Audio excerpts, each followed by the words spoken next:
नमस्कार विद्यार्थियों। आज मैं उपस्थित हूँ आपके सामने एक श्लोक लेकर के जो मेघदूत का दूसरे नंबर का श्लोक है। इससे पहले मैंने आपको बताया कि एक यक्ष है और जो यक्ष है उसको उसके स्वामी कुबेर ने शाप दे दिया है और शाप देने के कारण से वह जो यक्ष है वह अपना समय कहाँ पर व्यतीत कर रहा है। मैंने आपको बताया था रामगिरी पर्वत पर। कौन सा पर्वत है? रामगिरी पर्वत। रामगिरी नाम पर्वत है। अब उस पर्वत पर जब वह बैठा वहां पर निवास कर रहा है तो क्या होता है कि एक दिन आषाढ़ महीने का जो प्रथम दिन होता है वह एक मेघ को देखता है। मेघ कहते हैं बादल को, और बादल को देखता है। इतना ही इसमें वर्णन है। तो अब देखिए क्या है इसमें, तस्मिन् द्रौ कतिचिद बला विप्रयुक्तः स कामी नीत्वा मासान कनक वलय भ्रंश रिक्त प्रकोष्ठः आषाढ़स्य प्रथम दिवसे मेघमाश्लिष्ट सानुं वप्र कीड़ा परिणत गज प्रेक्षणीयम ददर्श। देखिए क्या कहा, जब आप इसको अलग करेंगे तो यह हो जाएगा विद्यार्थियों तस्मिन प्लस अद्रव। तो इसका अर्थ होगा तस्मिन माने उस पर, अद्रव माने पर्वत पर। कौन सा पर्वत है? आप जानते हैं रामगिरी नामक पर्वत पर। तो क्या कहा? तस्मिन अद्रव, यानी उस पर्वत पर। कौन से पर्वत पर? रामगिरी नामक पर्वत पर। कतिचित, जो कतिचित होता है कुछ, यानी संख्यावाचक है ये। तो कतिचित यानी कुछ। अब फिर उसके बाद देखिए ये यहां पर आएगा, इसका अर्थ कतिचित मासान नीत्वा, कुछ महीने व्यतीत करके, ऐसे अर्थ निकलेगा। तो देखिए अबला विप्रयुक्त, अबला, अबला कहते हैं स्त्रियों को, तो अबला विप्रयुक्त यानी अबला से, यानी स्त्री से जो विरहित था, जो अपनी पत्नी से अलग था, ऐसा। स माने वह, कौन? स का अर्थ होगा यक्ष, कि स वह, कौन? यक्ष।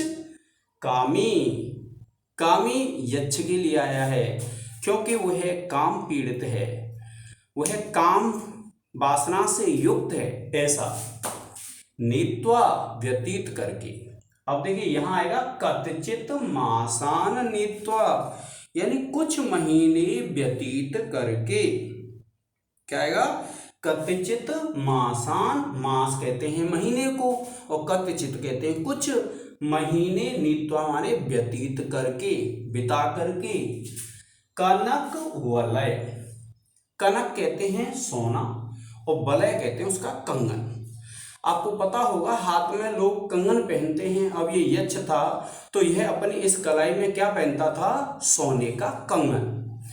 अब क्या हुआ? भ्रंश यानी गिर जाने से। रिक्त प्रकोष्ठ, रिक्त माने खाली हो गया था। क्या? प्रकोष्ठ, प्रकोष्ठ कहते हैं विद्यार्थियों इस कलाई को। अब यहां जो बताया गया है, क्या बताया गया है कि वह जो यक्ष है वह अपनी पत्नी के विरह में इतना थक गया है, इतना कमजोर हो गया है। क्या होता है कि उसकी कमजोरी के कारण क्या होता है कि उसकी कलाई पतली हो गई है, और उस कलाई में जो सोने का कंगन पहन रखा था वह कंगन भ्रंश, भ्रंश माने गिर गया है। और रिक्त प्रकोष्ठ, उसकी जो कलाई है वो कैसी हो गई है? रिक्त हो गई है, खाली हो गई है। अर्थात उसकी कलाई पर अब कंगन सोने का नहीं है। इससे कवि यह बताना चाहता है कि वह जो यक्ष है वह यक्ष अत्यंत थक चुका है, वह यक्ष अत्यंत कमजोर हो चुका है। बस यही कहना चाहता है कवि। अब देखिए आषाढ़स्य, आषाढ़ किसको बोलते हैं? आषाढ़ के महीने को। यह हमारे हिंदी के महीनों में एक महीना होता है। जब वर्षा प्रारंभ होती है तो उसको हम आषाढ़ का महीना कहते हैं। तो आषाढ़स्य प्रथम दिवसे, आषाढ़ के महीने के प्रथम दिन में मेघम, मेघ को, मेघ किसको बोलते हैं? बादल को। आश्लिष्ट, आश्लिष्ट कहते हैं जो चिपक रहा था। सानु, सानु कहते हैं पर्वत की चोटी को, यानी जो उस रामगिरी पर्वत की चोटी से चिपका हुआ था, उससे आलिंगन कर रहा था। ऐसे वप्र क्रीड़ा परिणत गज प्रेक्षणीय। वप्र क्रीड़ा होती है एक, आपने देखा होगा कि जब कोई बैल मतवाला होता है तो क्या करता है, वह भूमि में अपना सींग देगा, फिर मिट्टी को ऊपर फेंक देगा। इसी प्रकार से जो हाथी होते हैं वह भी क्या करते हैं कि अपना एक जो दांत है उसको मिट्टी में देंगे, बार बार इस क्रिया को करते रहेंगे, मिट्टी को ऊपर फेंक देंगे। तो ये जो क्रिया है वो क्या कहलाती है? वप्र क्रीड़ा। और परिणत यानी उसमें जो बदल गया था, यानी वप्र क्रीड़ा नहीं कर रहा था वो, लेकिन वप्र क्रीड़ा में जो बदल गया था, ऐसे गज, हाथी के समान देखने योग्य, यानी जो कैसा दिखाई दे रहा था, जैसे कोई हाथी अपना एक दांत पर्वत में मार करके उसको मिट्टी को फेंकने का प्रयास कर रहा है, यानी जो वप्र क्रीड़ा कर रहा है, ऐसा जो हाथी हो उसके समान जो दिखाई देने वाला था। ऐसे मेघम, बादल को, ददर्श, देखा। क्या कहते हैं कि जो यक्ष है वह यक्ष कहां पर निवास कर रहा है? रामगिरी पर्वत पर।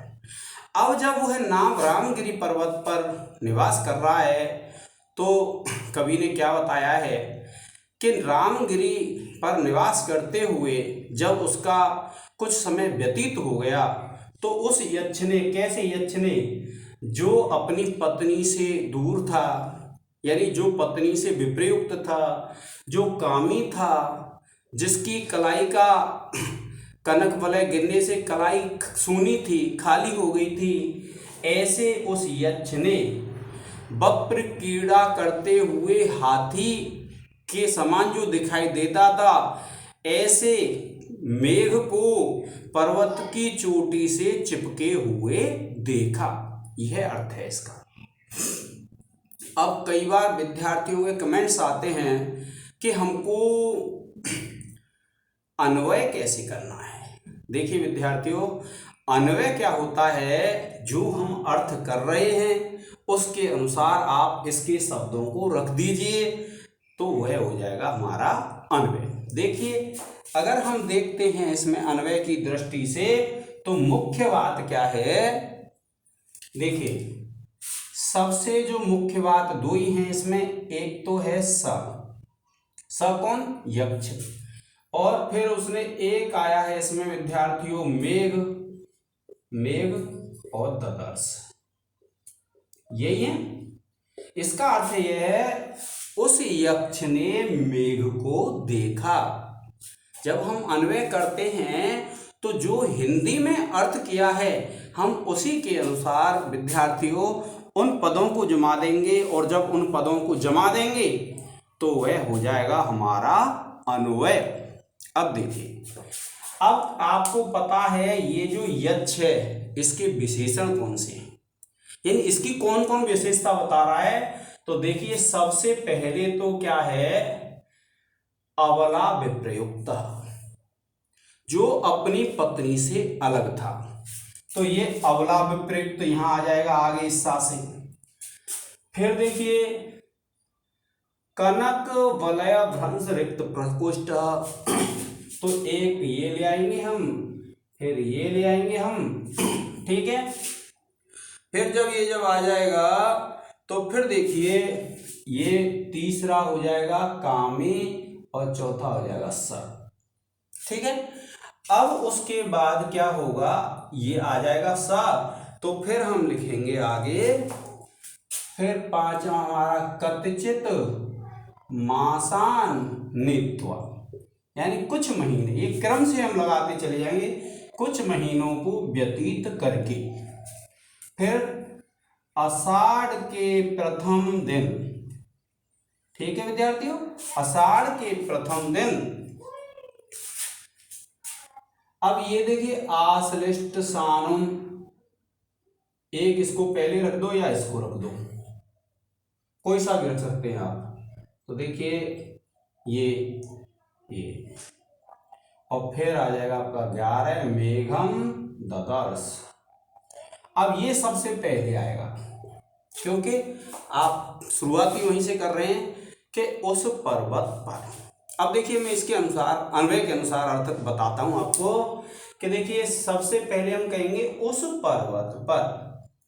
फिर देखिए पहला लिया हमने अवला विप्रयुक्त, जो अपनी पत्नी से दूर था, अपनी पत्नी से जो जुदाई भोग रहा था। फिर देखिए दूसरा है हमारा कनक वलय भ्रंश रिक्त प्रकोष्ठ, कनक वलय के गिरने से जिसकी कलाई सूनी हो गई थी। फिर देखिए तीसरा है कामी, उस कामी ने, और स माने उस यक्ष ने। फिर देखिए आया है पांचवा है आपका कतिचित, यानी कुछ महीनों व्यतीत करके, यानी उस पर्वत पर रहते हुए उसने कुछ महीने व्यतीत कर लिए। जब हम बाद में पढ़ते हैं तो उल्लेख आता है कि उसने 8 महीने व्यतीत कर लिए थे और वर्षात के जो 4 महीने थे वह 4 महीने रह गए थे। तो फिर देखिए फिर क्या कहते हैं, आषाढ़स्य प्रथम दिवसे, आषाढ़ के प्रथम दिन। और फिर है आश्लिष्ट सानुम वक्र क्रीड़ा परिणत गज प्रेक्षणीयम, जो चोटी से चिपका हुआ था, जो वक्र क्रीड़ा करते हुए हाथी के समान था, ऐसे मेघम, उस मेघ को ददर्श देखा। अब आपके समझ में आ गया होगा। तो इस प्रकार से अन्वय करते हैं हम, जो अर्थ होता है हमारा उसी प्रकार से क्या कर देते हैं, अन्वय कर देते हैं। अब देखिए अब क्या है विद्यार्थियों, मैंने आपको बताया था कि हम मान लीजिए यह आ जाता है तो हम क्या करते हैं, सबसे पहले लिखते हैं संदर्भ। क्या लिखते हैं, संदर्भ, और ये हो गया विवरण चिन्ह। आप लिखते हैं, हम सीधा लिख सकते हैं प्रस्तुत छंद, ठीक है। आप लिखेंगे कवि कुल गुरु कालिदास विरचित मेघदूत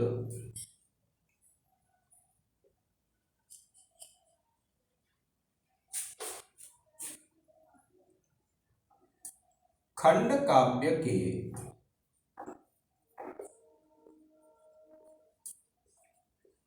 पूर्व मेघ से अवतरित है।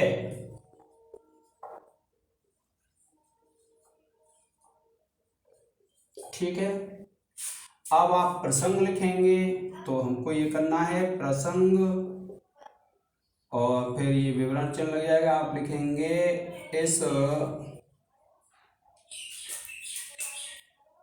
छंद में कवि कालिदास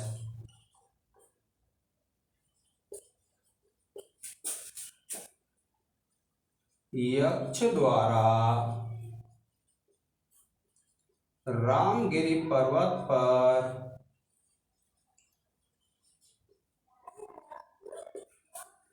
मेघ को देखने का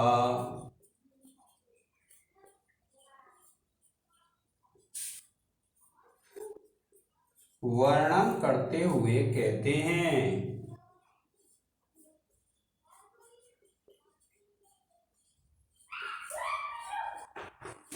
विद्यार्थियों फुल स्टॉप नहीं लगाते हैं, हम क्या करेंगे, डैश करेंगे। आप इसका एक स्क्रीनशॉट ले लें।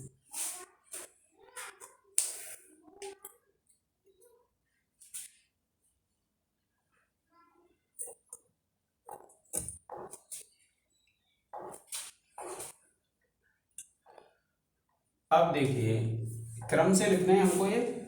अब जब आप संदर्भ और प्रसंग लिख देंगे, तो फिर आपको व्याख्या लिख देनी है, जैसे मैंने आपको समझाई है उसी प्रकार से। वैसे जो पुस्तक में लिखी हुई है उसको मैं एक बार पढ़ देता हूँ कि उस रामगिरी नामक पर्वत पर पत्नी से वियुक्त हुए, स्वर्ण वलय के गिर जाने से शून्य कलाई वाले कामासक्त उस यक्ष ने कुछ महीनों को बिताकर आषाढ़ मास के प्रथम दिन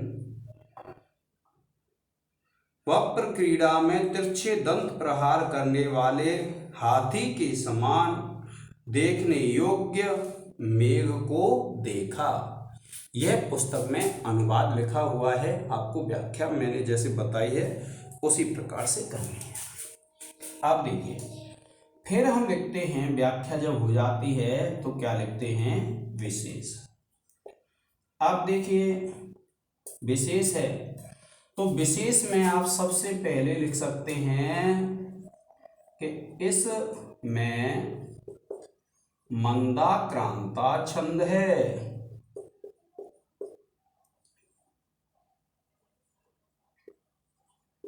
ठीक है विद्यार्थियों।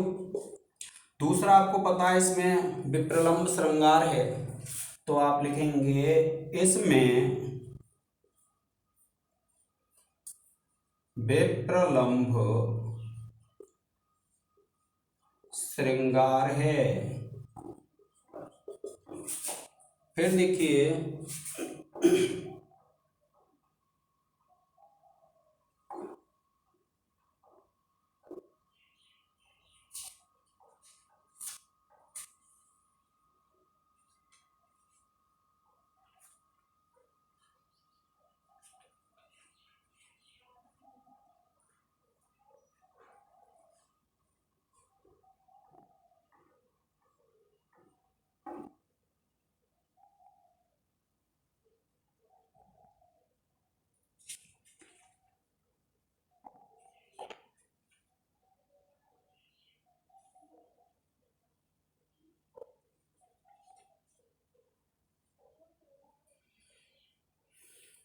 यह हो गया विद्यार्थियों। फिर हम क्या करेंगे, मान लीजिए इनको लिख के आप लिख सकते हैं इसमें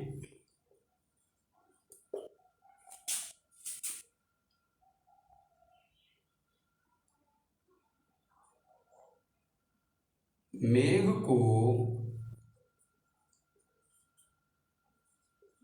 वक्र क्रीड़ा करते गज के समान बताया है। फिर उसके बाद देखिए आप इसका एक स्क्रीनशॉट ले लें। फिर हमको क्या करना है विद्यार्थियों, हमको लिखनी है व्याकरण टिप्पणी। अब देखिए जो व्याकरण टिप्पणी होती हैं, जब हम व्याख्या की दृष्टि से देखते हैं तो देखिए जब जैसे हम इसमें समास देखें, जैसे आप लिखेंगे व्याकरण टिप्पणी,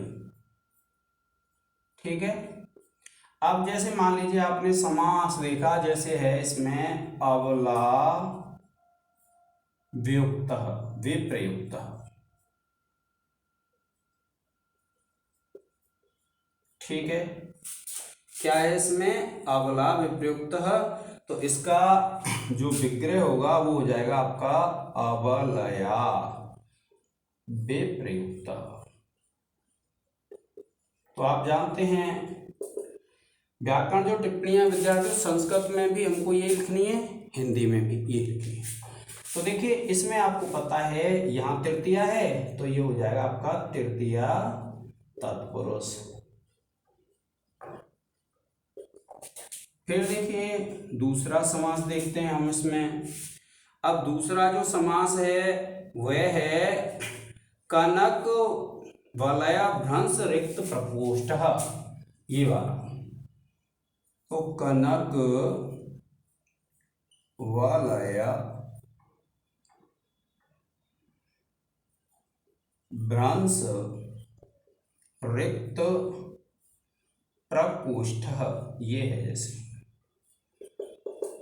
अब इसका जो विग्रह होगा विद्यार्थियों वह क्या होगा, कनकस्य वलयस्य भ्रंशेन रिक्तः प्रकोष्ठः। क्या करेंगे, कनकस्य वलयस्य भ्रंशेन रिक्तः प्रकोष्ठः यस्य सः। तो आपको पता है कौन सा हो जाएगा, बहुव्रीहि समास। ठीक है। अब उसके बाद देखिए दूसरा देखेंगे आश्लिष्ट सानुम।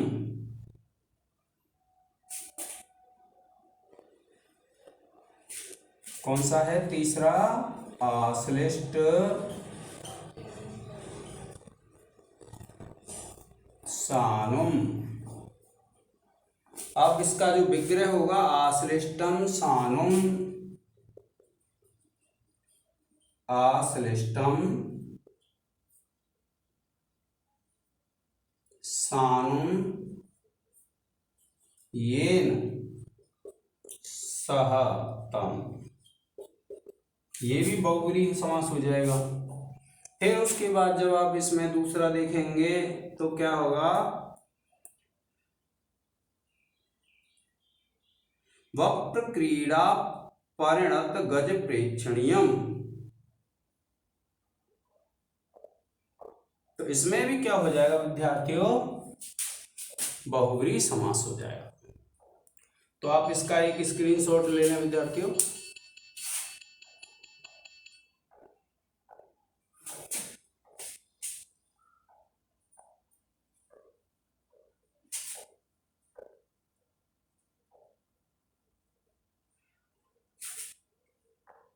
अब देखिए फिर हम इसमें और जो व्याकरण टिप्पणी है वे देखेंगे। अब उन व्याकरण टिप्पणियों को जब आप देखते हैं तो देखिए एक व्याकरण टिप्पणी में है इसमें वे प्रयुक्तः। तो आपको पता है वे प्लस प्र तो इसमें उपसर्ग हैं, युज धातु है और त प्रत्यय है। ठीक है। फिर देखिए आप इसमें देखेंगे कामी शब्द है। कौन सा है, कामी। तो इसमें काम शब्द से इनी प्रत्यय लग जाएगा और ये बन जाएगा आपका कामी। काम से जब इनी लग जाएगा तो क्या बन जाएगा, कामी। फिर देखिए एक है इसमें आश्लिष्टः।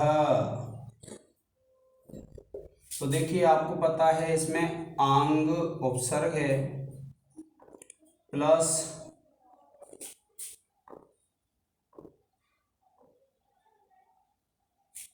श्लेष धातु है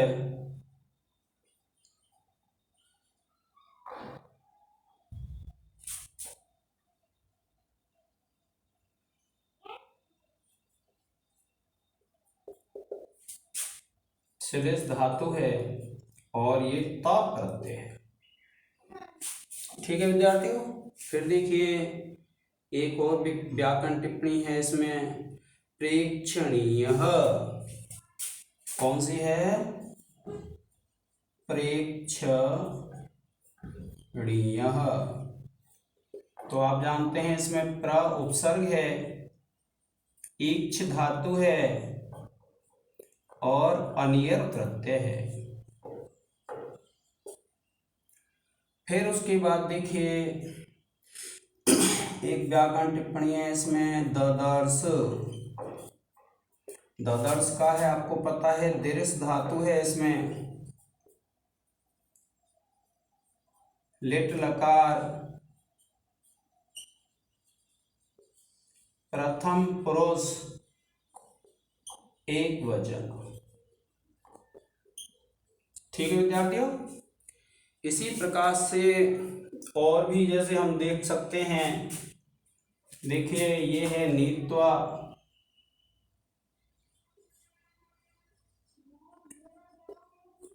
तो आप इसमें लिख लेंगे नी धातु है और त्वा प्रत्यय है।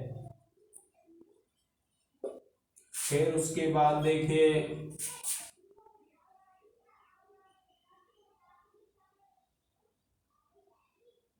आप और लिख सकते हैं, जैसे मासान है तो आप लिख देंगे मास शब्द है।